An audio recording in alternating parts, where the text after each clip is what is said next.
Chapter 11, The Art of Resilience. Yuan and Adam began their training to further enhance their advanced aura manipulation abilities under Ruby's guidance. 2 years had passed since they started their training, and at this point, they were both 9 years old.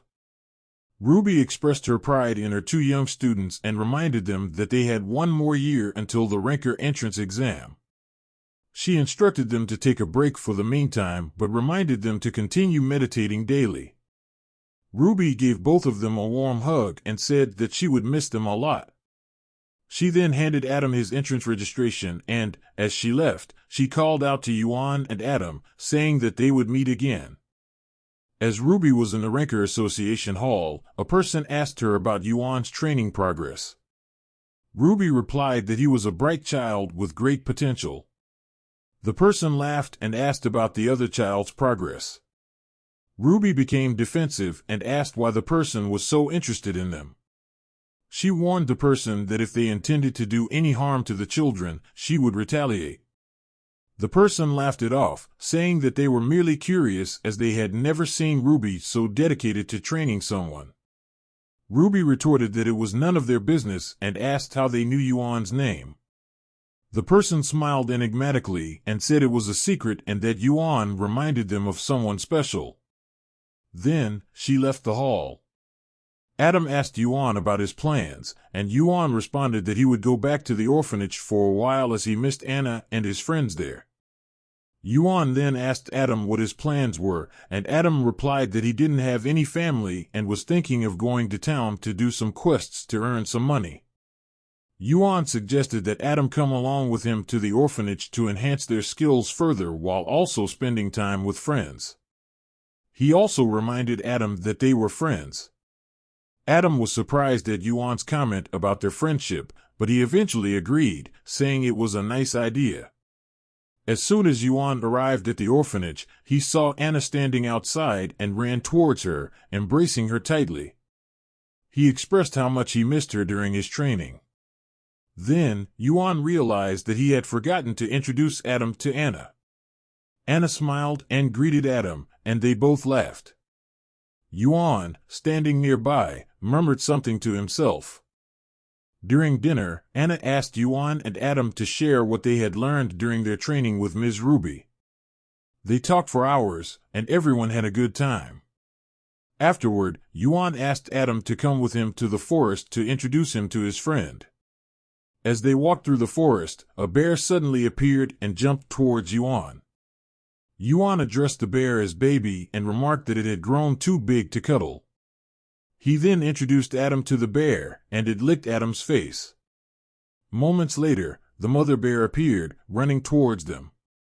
Adam laughed and asked Yuan if he had given the bears their names, to which Yuan responded to mind his own business, as the bears loved their names Mama Bear and Baby Bear.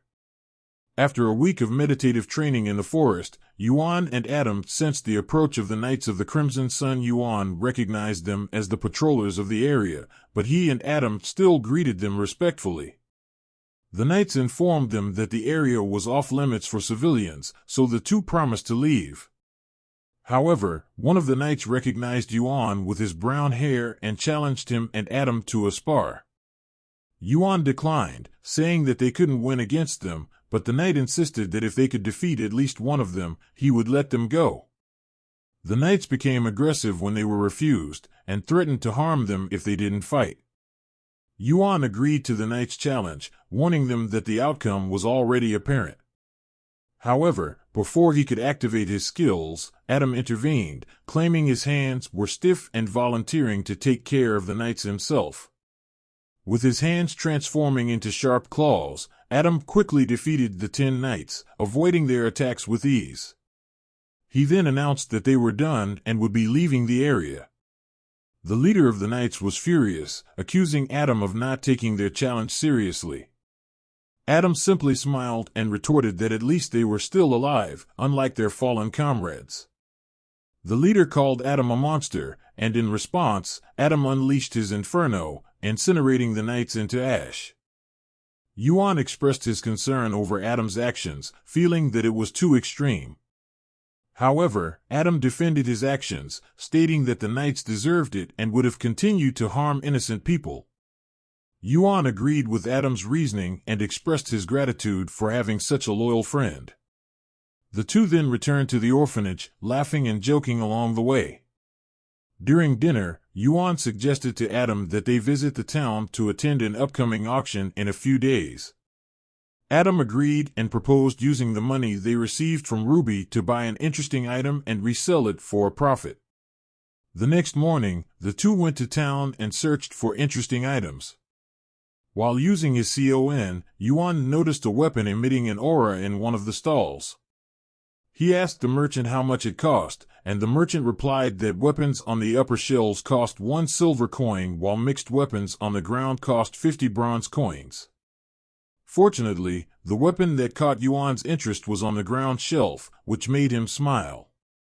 Yuan asked Adam to use his con on the weapon, but Adam replied that it was not an ordinary weapon and suggested they find a weapon appraisal shop before reselling it. While walking, they stumbled upon a crowded stall where a young woman was arm wrestling with a larger opponent. The entry fee was 100 bronze coins, and if someone defeated the woman, they would win a necklace worth 100 gold coins.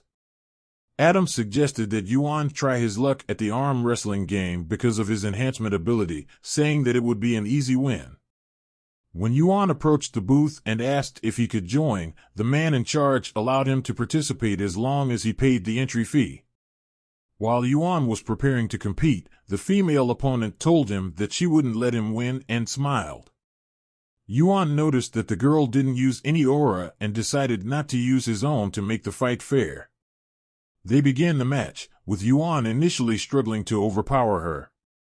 He wondered if the girl was extraordinary, so he enhanced his body slightly, and her arms started to gradually fall. The girl smiled, "You thought, kid," and she used her aura, but the color she emitted is blue. It means she is a materializer, but still Yuan cannot defeat her, and slowly Yuan's arm starts to fall down slowly. Even he is enhancing more his aura and him arm. Yuan lose on the arm wrestling. Adam said, "How come you lose to her? We lost 100 bronze coins." Yuan smiled while scratching his head and said to Adam, "She's not an ordinary girl. Even though she is materializer, she also has a body enhancing capability." Adam responded, "Maybe she's a dual affinity, saying with us." As Yuan and Adam were leaving, the guy who ran the arm wrestling stall approached the girl and asked why it took her so long to defeat the boy. The girl replied that the boy was strong and didn't use his full strength. She then asked if the boss had already called, to which the guy replied that they were supposed to meet 2 hours before the auction started. He also mentioned that they had already eliminated all the auction officers. Upon arriving at the weapon appraisal shop, Yuan and Adam presented the dagger to the appraiser. The appraiser was impressed with the craftsmanship and inquired if Yuan was interested in selling it. He mentioned that he could only offer a price range of 50 to 70 gold coins for it, but he also mentioned that the weapon's value could increase if they decided to sell it at an auction. However, it would take more time and effort to do so. He also mentioned that it would require a knowledgeable buyer who was aware of the weapon's true worth. After thanking the appraiser, Yuan informed him that they planned to try their luck at the auction house. The appraiser smiled and nodded in agreement. As Yuan and Adam approached the auction house, they found that the entrance was blocked by a large number of knights. Apparently, due to the recent robbery incident where all 4 hired rankers were killed, along with the auction officers, the guild association members were investigating the area and evaluating civilians. Realizing that it was not the right time to sell the dagger, Yuan decided to keep it with him for the time being. They then decided to grab some lunch at a nearby restaurant before heading back to the forest to resume their training. This is the end of this chapter. Thank you for watching. Please do like, share, and subscribe.